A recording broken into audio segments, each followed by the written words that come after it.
Buenas noches, mis hermanos y hermanas en Cristo. Todos los días yo me levanto a las 1:30 de la mañana para preparar un mensaje y lo envío a las 3 de la mañana. De lunes a viernes, aquí estamos en la casa de Dios y aquí tenemos los servicios todos los domingos a las 1 p.m. y también tenemos los estudios bíblicos todos los jueves a las 7 p.m. Vengan todos para adorarle a Dios en espíritu y en verdad. El título de hoy se llama Dios en Cristo. Al que no conoció pecado, por nosotros lo hizo pecado para que nosotros fuésemos hechos justicia de Dios en él. Segundo de Corintios capítulo 5 versículo 21. El corazón del Evangelio es la redención y la esencia de la rendición es el sacrificio sustitutivo de Cristo. Los que predican esta verdad predican el Evangelio aunque en otros puntos estén equivocados. Pero los que no predican la expiación, sin importar todo lo demás, que declaren han pasado por alto el alma y la sustancia del mensaje divino. En estos días me siento obligado a presentar repetidamente las verdades elementales del Evangelio. En tiempos de paz nos sentimos libres para incursionar en aspectos interesantes de la verdad, que distintan de tratar específicamente este tema. Pero ahora tenemos que concentrarnos en esto y vigilar el fuego y los hogares de nuestras iglesias, defendiendo los primeros principios de la fe. En esta época han surgido, aún en la misma iglesia, hombres y mujeres que hablan perversidades. Hay muchos que nos molestan con sus filosofías y sus interpretaciones movidas, dudosas. Los que niegan la doctrina que profesan enseñar y sacaban la fe que se han comprometido a mantener.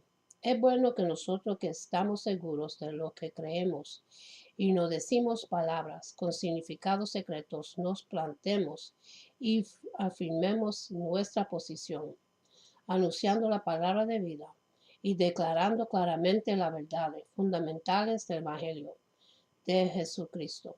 No tengo ningún deseo de llegar a ser famoso por otra causa que por la predicación del Evangelio del antaño. Hay muchos que pueden engañarnos, tocando música nueva. En canto, a mí me corresponde no tener otra música en ningún momento, más que la que se escucha en el cielo. Aquel nos amó y nos lavó de nuestros pecados con su sangre. A él sea la gloria y el imperio por los siglos de los siglos. Amén. Apocalipsis capítulo 1, versículos 5 y 6. Nada conmueve el corazón como la conmueve la cruz de Cristo. Cuando el corazón se ha conmovido y ha sido herido por la espada de los dos filos de la ley, nada cura las heridas, como el bálsamo que fluye del corazón. Traspasado de Jesús, la cruz es vida para el muerto espiritualmente.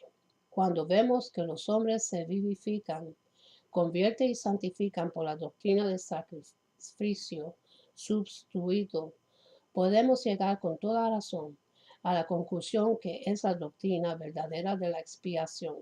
No he conocido a nadie que haya sido llevado a la nueva vida en Dios y en santidad, excepto por la doctrina de la muerte de Cristo.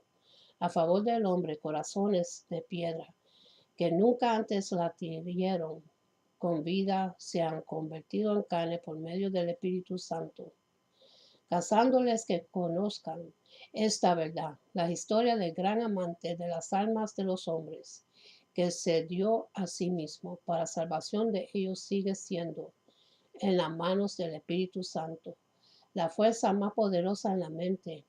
Primero entonces, con la mayor brevedad posible, hablarle de esta gran doctrina.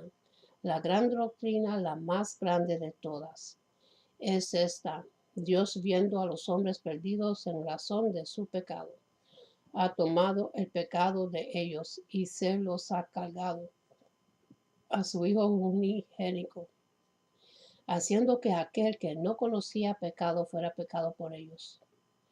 Como consecuencia de esta transferencia del pecado, el que cree en Cristo Jesús es hecho justo y recto, si es hecho justicia de Dios en Cristo. Cristo fue hecho pecado a fin de que los pecadores pudieran ser justos. Esa es la doctrina de la situación de nuestro Señor Jesucristo a favor de los hombres culpables.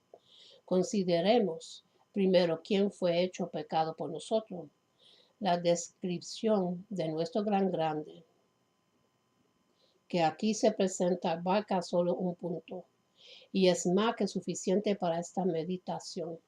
Nuestro sustituto era sin mancha, inocente y puro. Al que no conoció pecado por nosotros, lo hizo pecado. Cristo Jesús, el Hijo de Dios, se encarnó, se hizo carne y anduvo entre los hombres, no obstante que fue hecho similar a la carne pecadora. No conoció pecado, aunque cargó con el pecado. Nunca fue culpable. No podía ser pecador. No tenía conocimiento personal de pecado. A lo largo de toda su vida, nunca cometió una ofensa contra la gran ley de la verdad y del bien. La ley moraba en su corazón. Era su naturaleza ser santo. Podía decirle a todo el mundo, ¿quién de vosotros me reguarde de pecado? El libro de Juan, capítulo 8, versículo 46. Aún su juez vacilante preguntó, ¿qué mal ha hecho? Evangelio de Mateo, capítulo 27, versículo 23. Cuando toda Jerusalén fue retada a presentar algún testimonio contra él y fue sobornada para ello, no se encontraron quien lo hiciera. Fue necesario desvergarse sus palabras para que sus enemigos más acreídos pudieran falsificar cargos contra él. Su vida lo puso en contacto con las dos tablas de la ley, pero no obedeció ni siquiera un mandamiento, así como los judíos examinaban al Cordero Pascual antes de sacrificarlo. También los escribas y fariseos, los doctores de la ley y los principales y príncipes examinaron al Señor Jesús sin encontrar en él ninguna ofensa. Era el Cordero de Dios sin defecto y sin mancha. Así como no hubo pecado de comisión, tampoco hubo en nuestro Señor una falta de omisión. Es probable, queridos hermanos, que nosotros que somos creyentes hayamos sido dotados por la gracia divina de modo que nos liberamos de cometer la mayoría de los pecados de comisión, pero yo, por ejemplo, tengo que lamentar diariamente los pecados de omisión que cometo. Aún teniendo gracias espirituales, no alcancemos el nivel que se requiere de nosotros si hacemos aquello que en sí es bueno. Por lo general, manchamos nuestra obra, ya sea por nuestras motivaciones, por la manera de hacerla o por la autosatisfacción que sentimos por ella cuando la hemos acabado. Por una razón u otra, no alcancemos la gloria de Dios olvidándonos hacer lo que debemos hacer, o hacerlo somos culpables de tibieza, de confiar en nosotros mismos, de incredulidad o algún otro error grave. Pero no era así con nuestro divino Redentor. No podemos decir que haya habido en su perfecta hermosura aún rasgo deficiente. Era perfecto en su corazón, sus propósitos, sus pensamientos, sus palabras, sus hechos, su espíritu. Ninguna perla ha caído del cordero de la plata, que es su carácter. Ninguna virtud en particular ha esclavizado ni empequeñecido a la demás. Todas sus perfecciones se convenían en perfecta armonía para hacerlo una perfección incomparable. Tampoco conoció nuestro Señor un pensamiento pecaminoso. Su mente nunca produjo un deseo o anhelo malo. Nunca hubo en el corazón de nuestro bendito Señor un deseo de placer indebido, ni un deseo de escaparse de ningún sufrimiento o vergüenza que incluía su servicio. Cuando dijo, Padre mío, si es posible pasar de mí esta copa, no era que se quisiera liberar del trago amargo a costa de la obra perfecta de su vida. Sí, su sí es posible significa si es consciente con la obediencia total al Padre y el cumplimiento de su propósito divino. Vemos la debilidad de su naturaleza, disminuyendo y la santidad de su naturaleza, resolviendo y venciendo cuando agrega, pero no sea como yo quiero, sino como tú. Evangelio de Mateo capítulo 26, versículo 39. Tomó sobre sí la semejanza de la carne pecadora, pero aunque su carne con frecuencia le causaba cansancio físico, nunca produjo en él la debilidad de pecar. Llevó sobre sí nuestras debilidades, pero nunca mostró una debilidad que tuviera ni siquiera la más mínima culpabilidad. Nunca tuvieron estos ojos santos una mirada de maldad. Nunca salieron de sus labios palabras desatendidas.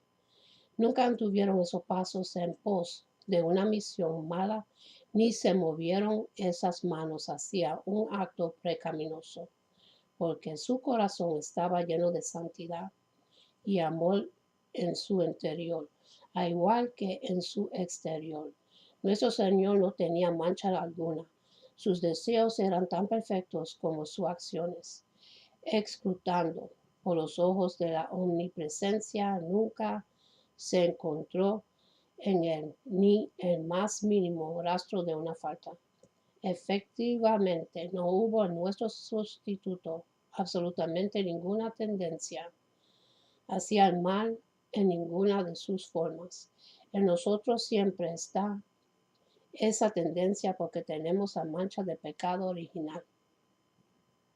Tenemos que gobernarnos a nosotros mismos y ejercer un estricto dominio propio, si no nos precipitamos hacia la destrucción. Nuestra naturaleza carnal ansia el más y necesita ser frenada. Feliz es el hombre que puede subjugarse a sí mismo. Pero en cuanto a nuestro Señor era puro, correcto y cariñoso por su naturaleza. Cada aspecto de su dulce voluntad tenía a lo bueno. Su vida espontánea era santidad en sí, era Jesús, el niño santo. El príncipe de este mundo no encontró en él llena para la llama que deseaba encender. No solo no brotaba ningún pecado de él, sino que no había ningún pecado en él, ni inclinación ni tendencia en esa dirección. Observémoslos en secreto y lo encontramos orando. Miremos su alma y lo encontramos ansioso por cumplir y sufrir la voluntad del Padre. Ay, el capital bendito de Cristo, aunque tuviera la lengua de hombres y de ángeles, no podría yo presentar dignamente su perfección absoluta. Con toda razón puede estar el Padre complacido con él. Muy bien merece que el cielo lo adore. Amados, era absolutamente necesario que cualquier acto para sufrir en nuestro lugar fuera sin mancha. El pecador merecedor del castigo por sus propias ofensas, ¿qué puede hacer? Más que cargar con la ira que merece por sus pecados. Nuestro Señor Jesucristo, como hombre, fue puesto bajo la ley, pero nada le debía a esa ley, porque la cumplió a la perfección en todo sentido. Era apto para tomar el lugar de otros porque no estaba bajo ninguna ley. Su compromiso era únicamente con Dios, porque había tomado sobre sí voluntariamente el compromiso de ser el garante y el sacrificio por aquellos que el Padre le dio. Él mismo era inocente de otra manera. No hubiera podido comprometerse con hombres culpables. Ay, cuánto lo admiro, que siendo tal como era sin mancha y 3 veces santo, para quien ni los cielos eran puros y que aun en sus ángeles notó necedad. No obstante, se humilló al punto de ser hecho pecado por nosotros. ¿Cómo pudo aguantar ser contado entre los transgresores y cargar el pecado de muchos? Quizás no sea sufrimiento para un pecador vivir entre pecadores, pero qué gran dolor hasta el puro de corazón. Morar en compañía de disolutos y licenciosos. Qué sufrimiento sin meditar debe haber sido para el Cristo puro y perfecto morar entre los hipócritas, los egoístas y los blasfemos. Cuánto peor que él mismo tuviera que cargar con los pecados de estos culpables. Su naturaleza sensible y delicada ha de haberse retraído aún de la sombra del pecado. Y sin embargo leemos las siguientes palabras y quedemos pasmados de que al que no conoció un pecado por nosotros se hizo pecado.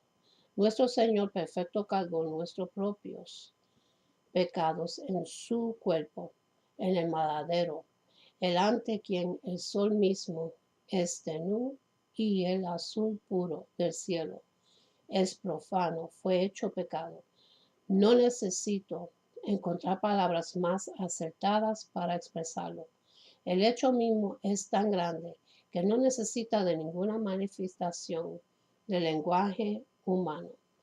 Dorar el oro rifano o pintar un libro sería absurdo, pero mucho más absurdo sería tratar de adornar con palabras floridas las bellezas incomparables de la cruz.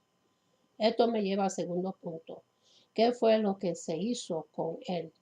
Que no conoció pecado, fue hecho pecado. Es una expresión maravillosa. Entre más reflexionamos en ella, más nos maravillamos de su fuerza singular. Solo el Espíritu Santo puede originar semejante lenguaje. Fue sabio que el Maestro Divino usará expresiones muy fuertes, porque de otra manera el pensamiento humano no las hubiera captado. Aún ahora, a pesar del énfasis, la claridad y la particularidad del lenguaje usado aquí en otras partes de las escrituras, hay hombres tan atrevidos que niegan esa sustitución que enseña las escrituras. Con mentes tan cerradas, es inútil argumentar. Resulta claro que tal lenguaje no tiene ningún significado para ellos. Leer el capítulo 53 de Isaías. Aceptar que se relaciona con el Mesías y luego nega su sacrificio sustituto. Es sencillamente maldad, sería vano racional con tales cosas. Son tan ciegos que si fueran transportados al sol todavía no podrían ver. Dentro de la iglesia y fuera de la iglesia existe una anadivisión mortal en relación con esta verdad. El pensamiento moderno se esfuerza por apartarse de aquello que es obviamente el significado del Espíritu Santo, que el pecado fue quitado del pueblo y cargado al inocente. Escrito está, mas Jehová cargó en él el pecado de todos nosotros. Isaías capítulo 53, versículo 6. Este es el lenguaje más claro que se puede usar, pero si uno más claro se necesitase es este. Fue hecho pecado por nosotros. Dios el Señor cargó sobre Jesús, quien voluntariamente lo aceptó todo el peso del pecado humano, en lugar de que cayera sobre el pecador, quien lo cometió, fue puesto sobre Cristo, quien lo cometió. Y la justicia que Jesús consiguió fue puesta a cuenta del culpable, quien no había trabajado por ella, de modo que el culpable fuera tratado como justo. Los que por naturaleza son culpables son considerados justos, mientras que por naturaleza no conocía pecado, fue tratado como culpable. Pero esa afirmación no ha tenido ningún efecto sobre mi mente. No me importa si es imposible o no según eruditos incrédulos. Evidentemente es posible para Dios porque así lo ha hecho. Pero dicen que es contrario a la razón. Eso tampoco me importa. Puede ser contrario al racionamiento de estos incrédulos, pero no es contrario al mío. Dios lo dice y lo creo, y creyéndolo encuentro en ello vida y consuelo. ¿Acaso no lo predicaré? Seguramente que lo haré. Cristo no era culpable y era imposible hacerlo culpable, pero fue tratado como si fuera culpable porque tuvo la voluntad de tomar el lugar del culpable. Efectivamente, no solo fue tratado como un pecador, sino que fue tratado como si hubiera sido el pecador mismo, en lo abstracto. Esta es una afirmación asombrosa. El que no tenía pecado fue hecho pecado. El pecado le pesó mucho a nuestro gran sustituto. Sintió su peso en el jardín de Getsemaní, donde era su sudor como grandes gotas de sangre que caían hasta la tierra. Evangelio de Lucas capítulo 22, versículo 44. El peso completo lo agobió cuando fue clavado en el ignominioso madero. Ahí, en las horas de oscuridad, cargó infinitamente más de lo que podíamos expresar. Sabemos que cargó con la condición de la boca del hombre, como está escrito. Fue contado con los pecadores. Isaías capítulo 53, versículo 12. Fue un encarnario cruel que es desato sobre su persona santa. Esto vuelvo a decirlo, lo sabemos. Sabemos que sufrió dolores innumerables. En su cuerpo y su mente tuvo sed. Clamó en la agonía de haber sido desertado. Sangró, murió. Sabemos que entregó su alma hasta la muerte y entregó el espíritu. Pero detrás y más allá de todo esto había un abismo de sufrimientos y fondo. La ligatura griega 5 habría propiamente sus sufrimientos desconocidos. Es probable que para nosotros sean sufrimientos imposibles de conocer. Él era Dios y hombre, la divinidad le otorgó un poder omnipotente a su humanidad, de modo que concentrado dentro de su alma y sobrellevado por ella, había tal angustia que no es imposible concebir. Fue hecho pecado. Reflexionemos en estas palabras. Captemos su significado. Si podemos, los ángeles quieren hacerlo. Miremos dentro de este terrible cristal. Dejemos que nuestra vista se adentre en este opal, en cuyas profundidades de sus piedras preciosas arden las llamas de fuego. El Señor hizo que el perfectamente inocente fuera pecado por nosotros. Eso significa más humillación, tiniebla, agonía y muerte de las que nos podemos imaginar. Produjo una especie de distracción y casi la destrucción al espíritu eterno y manso de nuestro Señor. No digo que nuestro sustituto haya sufrido el infierno. Eso sería injustificable. No digo que sufrió el castigo exacto del pecado ni un equivalente, pero sí digo que lo que sufrió fue para la justicia de Dios, una vindicación de su ley, más clara y más eficaz de lo que hubiera sido por la condenación de los pecadores por quienes murió. La cruz en muchos sentidos una revelación más plena de la ira de Dios. Y con esto termino, mis hermanos, y para los que quieren recibir a Jesucristo en su corazón, para que puedan recibir la promesa que Él nos da, para vivir por toda la eternidad y para que su nombre esté escrito en el libro de la vida. Repitan conmigo la oración de salvación. Padre Celestial, en el nombre de Jesús, yo me arrepiento de mis pecados y abro mi corazón para que Jesús venga dentro de mí. Jesús, tú eres mi Señor y Salvador. Creo que muriste por mis pecados y se levantó de los muertos. Lléname con tu Espíritu Santo. Gracias, Padre, por salvarme. En el nombre de Jesús. Amén. Y ahora vamos a empezar con las oraciones. Pero antes de eso, para los que quieren renovar sus votos y se han alejado del camino de Dios, lo único que tú tienes que hacer es confesar tu pecado, arrepentirte y Él te recibe con los brazos abiertos porque no quiere que nadie perezca. Y ahora vamos a empezar las oraciones con el Padre nuestro. Padre nuestro que está en los cielos, santificado sea tu nombre. Venga tu reino. Hágase tu voluntad en la tierra como en el cielo. Danos hoy el pan de este día y perdona nuestras deudas como nosotros perdonamos nuestros deudores. Y no nos dejes caer en la tentación, sino que líbranos del malo. Amén. Y ahora vamos a hacer una oración para los enfermos. Oh Padre Santo, Dios de Abraham y Dios de Israel.